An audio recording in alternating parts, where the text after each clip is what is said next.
പിള്ളേർക്ക് എക്സാമൊക്കെ കഴിഞ്ഞതുകൊണ്ട് ഇന്ന് കുറച്ച് താമസിച്ചാണ് എഴുന്നേറ്റത് കേട്ടോ. പക്ഷേ എല്ലാ ദിവസവും താമസിച്ച് എഴുന്നേൽക്കുന്ന 2 പേര് ഇന്ന് വളരെ നേരത്തെ എഴുന്നേറ്റിട്ടുണ്ട്. വേറൊന്നുമല്ല, ഇന്ന് ഓണം സെലിബ്രേഷനാണ് പിള്ളേർക്ക് 2 പേർക്കും. പിന്നെ ഇച്ചാൻ്റെ അനിയൻ്റെ മോനും ഇന്ന് തന്നെ കേട്ടോ. കുറേ സ്കൂളുകൾക്കൊക്കെ കഴിഞ്ഞിട്ടുണ്ടെന്ന് തോന്നുന്നു. രാവിലെ എഴുന്നേറ്റപ്പോൾ തന്നെ ഞാനൊരു ചായ അങ്ങോട്ട് പാസ്സാക്കി. അതിനുശേഷം കാപ്പിക്കായിട്ട് ഇന്നലെ വാങ്ങിച്ച കുറച്ച് പൊറോട്ടയുടെ ബാക്കിയുണ്ടായിരുന്നേ.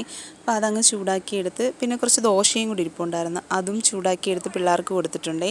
ഞങ്ങൾക്ക് കഴിക്കാൻ പിന്നത്തേന് പുട്ടോ അല്ലെങ്കിൽ ചപ്പാത്തി ഇരിപ്പുണ്ട്, പാക്കറ്റ് ചപ്പാത്തി, അതങ്ങനെ ചുട്ടെടുക്കാമെന്ന് വിചാരിച്ച്. പിള്ളേർക്കുള്ള കാര്യം കഴിയട്ടെ എന്ന് വിചാരിച്ചു. പിന്നെ ആഹാരമൊക്കെ കഴിച്ചതിന് ശേഷം 2 പേരെയും കൂടെ റെഡിയാക്കുവാണേ. ഒരാളിന്ന് ധാവണിയായിരുന്നു കേട്ടോ. ഇളയാൾ ആദ്യമായിട്ടാണ് ധാവണി ഉടുക്കുന്നത്.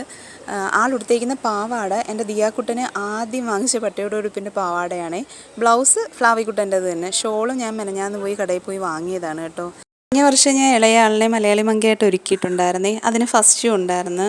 പക്ഷേ ഇപ്രാവശ്യം നേരത്തെ എന്നോട് പറഞ്ഞിട്ടുണ്ട്, അമ്മി എന്നെ ഈ കഴിഞ്ഞ വർഷത്തെ കണക്ക് മലയാളി മങ്കയായിട്ടൊന്നും ഒരുക്കരുത്, എനിക്കിപ്രാവശ്യം ധാവണി തന്നെ മതിയെന്ന്. പിന്നെ അതിൻ്റെ കൂടെ വേറൊരു കാര്യം പറഞ്ഞായിരുന്നു കേട്ടോ. ധാവണി മാത്രം പോരെ, എനിക്ക് കുറച്ച് മുടിയും കൂടെ വേണം. ആൾക്ക് മുടിയില്ലാത്തതുകൊണ്ട് ഒരു വിഗ് മുടിയും കൂടെ വേണമെന്ന്. ഇവിടെ 2-3 ദിവസം വരെ ഇവിടെ ഭയങ്കര കരച്ചിലും ബഹളമായിരുന്നു, വിഗ് വെച്ചുകൊണ്ട് പോകണമെന്നും പറഞ്ഞ്. അവസാനം എങ്ങനെയെങ്കിലും ഞാനൊന്ന് മെരുക്കി എടുത്തതാണ് കേട്ടോ. പക്ഷേ അടിപൊളിയായിരുന്നു കേട്ടോ. ധാവണിയൊക്കെ ഉടുത്ത് ഇറങ്ങിയപ്പോഴത്തേന്, ധാവണി ഒരാൾക്ക് ഷോളൊക്കെ ഉടുത്ത് ഇറങ്ങുന്നത് കണ്ടപ്പോഴത്തേന് മൂത്ത ആൾക്കും വേണം എന്നൊരു മട്ടുണ്ടായിരുന്നു. ഞാൻ പറഞ്ഞു, മോളെ ഇപ്രാവശ്യം മോള് പട്ടുപാവാട ഉടുപ്പ് ഇട്ട് പോവും, അടുത്ത വർഷം നമുക്ക് ധാവണി സെറ്റ് ചെയ്യാമെന്നേ. അങ്ങനെ 2 പേരെയും കൂടെ ഒരുക്കിയൊക്കെ ഇറക്കി. ഇന്നലെ ഇശാൻ കൊല്ലം മൊത്തവും നടന്ന് അരിച്ച് പെറുക്കി കിട്ടിയതാണേ. ഭയങ്കര വില മുല്ലപ്പൂവിന്, പിന്നെ കിട്ടാനുമില്ല. പ്രത്യേകിച്ച് ഇന്നലെ മിക്ക സ്കൂളുകൾക്കും ഓണം സെലിബ്രേഷൻ ആയതുകൊണ്ട് പൂ കിട്ടാൻ ഭയങ്കര കമ്മിയായിരുന്നേ.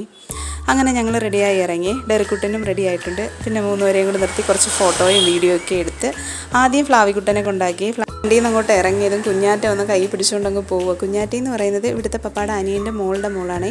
നമ്മുടെ വീട്ടിന് തൊട്ടപ്പുറത്ത് തന്നെ താമസിക്കുന്നത്. ആളും ധാവണിയായിരുന്നു കേട്ടോ.